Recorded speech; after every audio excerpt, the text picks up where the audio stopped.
अस्सलाम वालेकुम बिस्मिल्लाहिर्रहमानिर्रहीम। वेलकम टू माय चैनल पर हो लर्न टुगेदर। उम्मीद है कि आप तमाम लोग खैरियत से होंगे।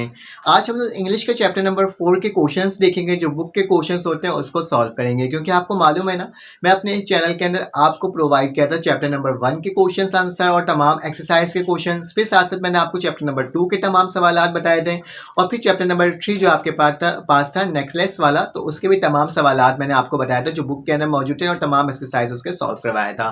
तो इस वाली वीडियो के अंदर मैं आपको बताऊंगा चैप्टर नंबर 4 जो है आपके पास टेक्नोलॉजिकल रेवोल्यूशन, उसके बारे में बताऊंगा कि उसके सवालात किस तरह से हैं आपके पास। जो बुक के अंदर सवालात हैं उसके तमाम सवालात को आपको इस वीडियो के अंदर सॉल्व करके बताऊंगा। ठीक है, तो आप जल्दी से मेरे चैनल को सब्सक्राइब कर लें, ताकि इंग्लिश के भी तमाम लेक्चर्स, मैथमेटिक्स और केमिस्ट्री के साथ साथ आपको इंग्लिश के भी तमाम लेक्चर्स, उसके तमाम मटेरियल्स आपको मिलते रहें, क्योंकि मैं अपने इस चैनल के अंदर आपको तमाम क्वेश्चंस बता रहा होता हूँ। ठीक है, तो टेक्नोलॉजिकल रेवोल्यूशन जो आपके पास चैप्टर है, इसमें जाहिर सी बात है टेक्नोलॉजी के बारे में बात की गई होगी। इसके अंदर तमाम उस चीज़ की बात की गई होगी जो हमारे लिए बेहतर है, मतलब हमारी जो ज़िंदगी है उसको आगे किस तरह से हम अपने टेक्नोलॉजीज़ के साथ क्या कर सकते हैं, बना सकते हैं। तो तमाम इस चैप्टर का समरी यही है कि हम किस तरह से बेनिफिट उठा सकते हैं, किसकी मदद से, टेक्नोलॉजीज़ की वजह से।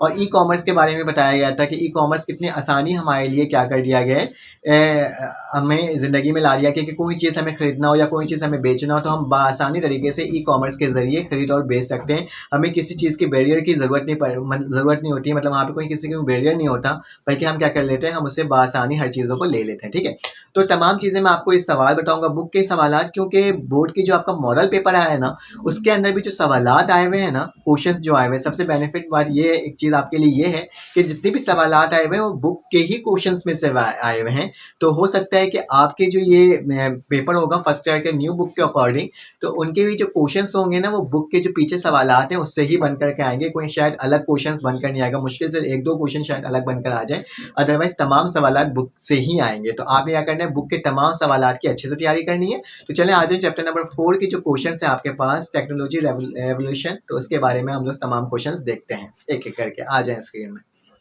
आपकी स्क्रीन में शो हो रहा होगा चैप्टर नंबर 4 है हमारे पास टेक्नोलॉजी रेवोल्यूशन। ठीक है, यूट्यूब पर हो लर्न टुगेदर। ठीक है, तो इसको मैंने एक एक करके आपको सॉल्व करके बता रहा हूँ। ठीक है, ये आपके बुक के सवालात होंगे ये, और बुक के जो सवालात को मैंने क्या करा है, इसको सॉल्व करा है। ठीक है, तो चलो आज इसको सॉल्व करते हैं और देखते हैं क्या लिखा हुआ है। लिखा है what do you mean by technological revolution. ठीक है, तो आपने बताना है कि टेक्नोलॉजिकल रेवोल्यूशन किस तरह से आया, इसके बारे में आप क्या जानते हैं इसके बारे में। ठीक है, तो ये आप अपने अल्फाज में लिख सकते हो। क्या लिखा हुआ, technological revolution is the period in which one or more technology is replaced by another novel technology in the short amount of time. मतलब क्या लिखा हुआ है कि मतलब कि आपके पास टेक्निकल रेवोल्यूशन आता है किस तरह से, इस तरह से आता है कि आपके पास अगर कोई एक टेक्नोलॉजी है, वो क्या हो जाए, वो रिप्लेस हो जाए किसी और टेक्नोलॉजी के साथ। मतलब उससे बड़ा है, जैसे कि आपके पास कुछ मोबाइल था, पहले पुराने कीपैड मोबाइल्स आते हैं, वो भी एक टेक्नोलॉजी का ही हिस्सा था। लेकिन क्या हुआ, रेवोल्यूशन इसमें किस तरह से आया, उसमें चीज़ें अपडेट हुई, और अपडेट होने के बाद क्या हो गया,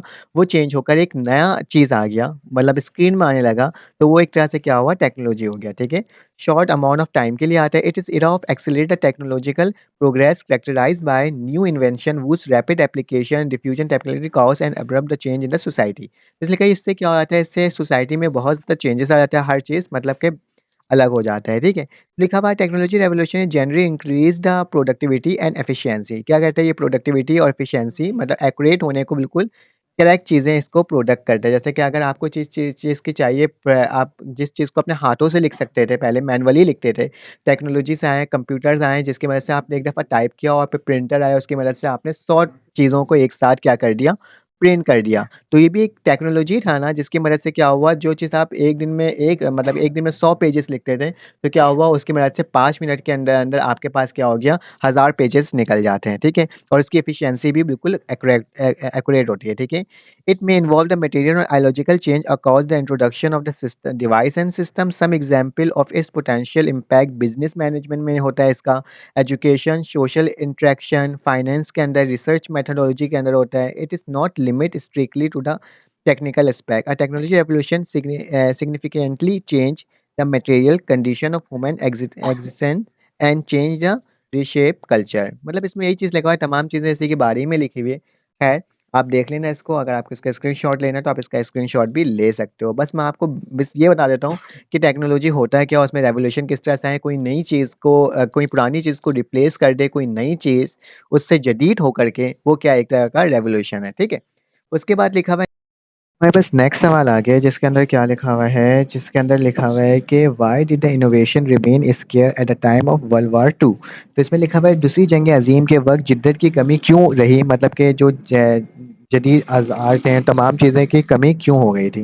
तो उसके बारे में लिखा हुआ है, तो ज़ाहिर सी बात है पुराना ज़माना था, तो इतने लोग इतनी लैक ऑफ कम्युनिकेशन थी, इतनी टेक्नोलॉजी नहीं थी आपके पास कि एक जगह से दूसरी जगह तक आप सामान को ट्रांसफ़र कर सको और तमाम चीज़ें पहुँचा सको। तो वही चीज़ इसमें लिखा हुआ है, many innovation arose at the time but the information remain scarce and hard to use and transmit. लिखा हुआ है इस वक्त बहुत सी इजादात पैदा हुई, लेकिन मसला क्या हुआ था कि उसको किस तरह से ट्रांसमिट किया जाए, उसको ट्रांसमिट करने में हमें क्या होती थी, मुश्किलात दरपेश आती थी, ठीक है? उसके बाद लिखा हुआ है there was a reason for it, the shortage of information was on the atom and other than on a bit, it was an analog form. उस दौर में क्या होता है, शॉर्टेज ऑफ इंफॉर्मेशन होती थी, एनालॉग फॉर्म में होता था, डिजिटल फॉर्म में नहीं होता था।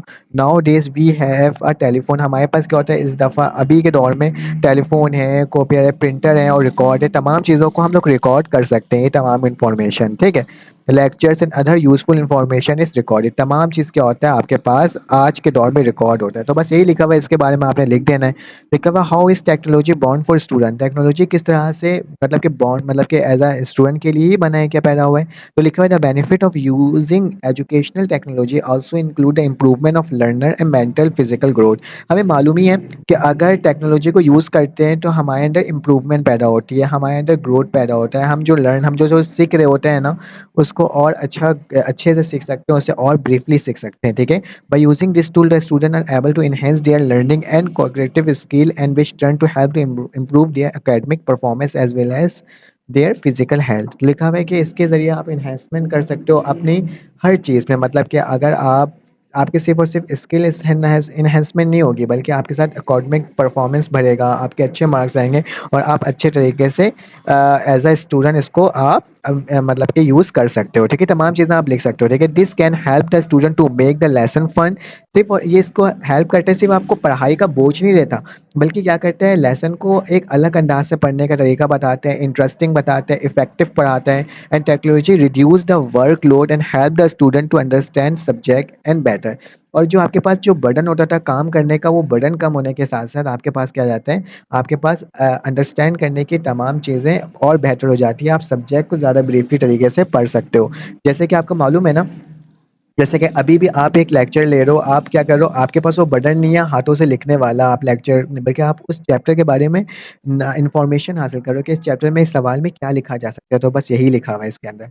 फिर लिखा है what are the benefit of e-commerce, benefit of e-commerce क्या होता है? बेनिफिट ऑफ ई-कॉमर्स मालूम ही है कि एक तजारत करना, एक चीज़ों को बेचना और खरीदना किसकी मदद से, इंटरनेट डिजिटल की मदद से आपने क्या करना है, बेचना और खरीदना होता है। क्योंकि आपको मालूम है ई-कॉमर्स में आपको बैरियर की ज़रूरत नहीं होती है, आप पूरी दुनिया से तमाम चीज़ें खरीद और बेच सकते हो। अगर आपका कोई दुकान है ऐसे कराची के अंदर है, पाकिस्तान के अंदर कहीं पर भी है, तो वहाँ पे क्या होता है, वो दुकान एक लिमिटेड होता है कि वहाँ के लोग ही आके क्या कर सकते हैं, खरीद सकते हैं और चीज़ें ले सकते हैं और बेच सकते हैं, ठीक है? लेकिन अगर आप ई-कॉमर्स का इस्तेमाल करते हो तो उसमें क्या होता है, आप तमाम दुनिया से राब्ता कर सकते हो। तो यही लिखा हुआ है e-commerce has eliminate the geographical barrier, क्या हुआ था, जियोग्राफिकल बैरियर को उसने एलिमिनेट कर दिया, ख़त्म कर दिया। Buyer and seller can communicate from one any part of the world, buyer और सेलर खरीदने वाला और बेचने वाला पूरी दुनिया से कम्युनिकेट कर सकता है। ये करिए हम तमाम चीज़ें किसी किस्म में कोई बैरियर नहीं होता हमारे पास, ठीक है? तो ये लिखा है e commerce provide a fastest delivery without much effort and from a customer, मतलब इसमें आप फास्टेस्ट डिलीवरी भी बहुत जल्दी फ़ौरन से पहुंच जाता है आपके तमाम सामान, ठीक है? और कोई हार्ड वर्क नहीं लगता है, एफर्ट नहीं लगता है। E-commerce also save time, e-commerce क्या करता है, सेव करता है टाइम को, as well as process of the selection and payment online shopping, ठीक है? तो तमाम चीज़ों के बारे में लिखा हुआ आप जानते भी हो इसमें। तो लिखा हुआ how technology greatly supported doctor and medical practitioner, लिखा हुआ है कि टेक्नोलॉजी किस तरह से सपोर्ट करता है डॉक्टर इन तमाम लोगों को। तो इसके बारे में बता देता हूँ कि क्या लिखा हुआ है इसके अंदर। Technology has done wonder, it has change the whole life completely, doctor and medical practitioner. इसमें क्या लिखा हुआ है, सिंपल से मैं आपको एक तरीके से बता देता हूँ कि क्या करता है। कि अगर हम मेडिकल वे में टेक्नोलॉजीज़ को देखें तो तमाम किस्म की लैबोरेटरी जो होती है हमारे पास वो हेल्प करते हैं डायग्नोस करने में। जो बीमारियाँ हम पहले डायग्नोस नहीं कर पाते थे, अब क्या हुआ लेबोरेटरी में जा कर के उससे डायग्नोस किया जा सकता है। टेक्नोलॉजीज़ को यूज़ करते हुए तमाम बीमारियों को देखा जा सकता है। वीडियो कॉल के ज़रिए क्या किया जा सकता है, आपकी बीमारियों के बारे में जाना जा सकता है। कोरोना वायरस जब से आया था तो हमने क्या यूज़ किया था, एज़ अ कंसल्टेंट आपने ऑनलाइन कंसल्टेंट स्टार्ट हुआ था या लोग एक-दूसरे से मिलना नहीं होता था। तो क्या हुआ, लोगों ने ऑनलाइन अपनी बीमारी के बारे में जानना शुरू कर दिया और उसके बारे में मालूम करना शुरू कर दिया। तो मतलब एक टेक्नोलॉजी बहुत ज़्यादा हेल्प करता है एक डॉक्टर के लिए भी, ठीक है? तो अब हमारे पास नेक्स्ट सवाल है, how does the technology secure humans from the climatize. इसमें क्या है, ह्यूमन्स जो नहीं है, ह्यूमैन है, ठीक है, ये गलत लिखा गया है। ह्यूमैन होगा कि इस किस तरह से कुदरती आफात से बंदा क्या हो सकता है, बच सकता है टेक्नोलॉजी की मदद से। तो लिखा हुआ है technology solution flood cause by the natural causes such as increase the rainfall और storm can also the predict with the storm technology. Artificial intelligence can help technologies better interrupt and growing the amount of data and create a forecasting model that can automatically alert authorities। तो इसमें क्या लिखा हुआ है, इसलिए आसान से सवाल इसलिए क्योंकि हमें मालूम है जब भी हमारे पास दुनिया में कोई आफात आता है या फिर कोई आपके पास क्या होता है, समुद्री तूफ़ान हो गया, सुनामी हो गया, फ्लडिंग हो गया, बहुत ज़्यादा बारिशें हो गई, तमाम चीज़ें के फोरकास्ट पहले से कर दिया जाता है। कहाँ से, टेक्नोलॉजी के ज़रिए। टेक्नोलॉजी के ज़रिए कर दिया जाता है क्योंकि पता है ना कि अगर हमारे पास पहले बता दिया जाता है कहीं पर बारिश होने वाली होती है, कुछ भी होने वाली है, तो प्रिडिक्ट कर दिया जाता है। तो इससे हम क्या हो सकते हैं, सिक्योर हो सकते हैं। साथ साथ कोरोना वायरस जो आया था आपके पास, उसके बारे में भी लिखा हुआ है कि कोरोना वायरस की जो सप्रेशन हुई थी उसके बारे में अवेयरनेस किसकी मदद से पहुंचा था, टेक्नोलॉजी की मदद से पहुंचा था, ताकि पूरी दुनिया में जो फैल रहा था वो तमाम दुनिया को पता क्या चला, टेक्नोलॉजी की वजह से पता चला। तो यही लिखा हुआ था इस सवाल के अंदर। क्वेश्चन नंबर 7 क्या आ गया है, क्वेश्चन नंबर 7 में लिखा हुआ है youngster are not safer in technology era, do you agree और डिसएग्री। ये डिपेंड करता है आपके ऊपर कि आप एग्री लिखो या डिसएग्री लिखो। फिलहाल मैं आपको बता देता हूँ कि इसमें लिखा हुआ है, मैंने लिखा है इसमें एग्री लिखा है क्योंकि this statement youngster are unsafe in this age of technology in general technology can cause the social and behaviour problem the children because it minimise the amount of time kind of it spend interacting with other। make sure to monitor your child social media use and aware of the types of the website they visiting and games they are playing online। तो फिलहाल इसके अंदर ये सवाल लिखा हुआ है, इसके अंदर लिखा हुआ है कि आप किस तरह से एग्री कर रहे हो कि अनसेफ है आपके पास क्या कहते हैं एज आ टेक्नोलॉजी। वो इस तरह से क्योंकि हम ज़्यादातर उस पर ध्यान देने लग जाते हैं। बहुत सारी ना किसी चीज़ की एडवांटेजेस होती है तो किसी चीज़ की डिसएडवांटेजेस भी होती है। तो टेक्नोलॉजी की डिसएडवांटेजेस ये होता है कि अगर कोई स्टूडेंट या कोई एक बच्चा बहुत ज़्यादा गेम खेल रहा है तो वो बाकी लोगों के साथ इंटरेक्शन नहीं कर पाता, तो उसके मेंटली डिसेबल टाइप का होने लग जाता है, उसको तमाम चीज़ें मालूम नहीं हो रही होती है, वो लोगों के सामने फेस नहीं कर पाता। तो तमाम चीज़ें क्या है, ये तमाम चीज़ें डिसएडवांटेज है। अगर आपको एग्री करना था अनएग्री डिसएग्री करना है तो डिसएग्री भी हो सकता है। वो किस हिसाब से हो सकता है कि आप कह सकते हो कि भाई टेक्नोलॉजी के ज़रिए हमारे पास सिक्योरिटी मिलता है, हमें क्या मिलता है, हमें तमाम चीज़ें मिलती है, बायोमेट्रिक मिलता है, ज़्यादा ऑथेंटिक सिक्योरिटी मिलता है, हम फिंगरप्रिंट तमाम चीज़ों को यूज़ करते हुए तमाम चीज़ों से सेफ रह सकते हैं, ठीक है, और एक दूसरे पर नज़र भी रख सकते हैं टेक्नोलॉजी के बेसिस पर। तो ये तमाम सवालात हैं जो मैंने आपको एक्सप्लेन करके बता दिया। मैंने बिल्कुल एक्यूरेट तो एक्सप्लेन नहीं करा लेकिन बता दिया कि इस सवाल में आप क्या लिख सकते हो, ठीक है। अगर आपको ये वीडियो अच्छी लगी हो तो आप लाइक कर देना, सब्सक्राइब कर देना, बेल के आइकन को क्लिक कर देना। फिर आपसे मुलाकात होगी एक न्यू वीडियो में। अपना ख्याल रखिएगा, अपने एरिया का ख्याल रखिएगा, दुआ में याद रखिएगा। अल्लाह हाफ़िज़।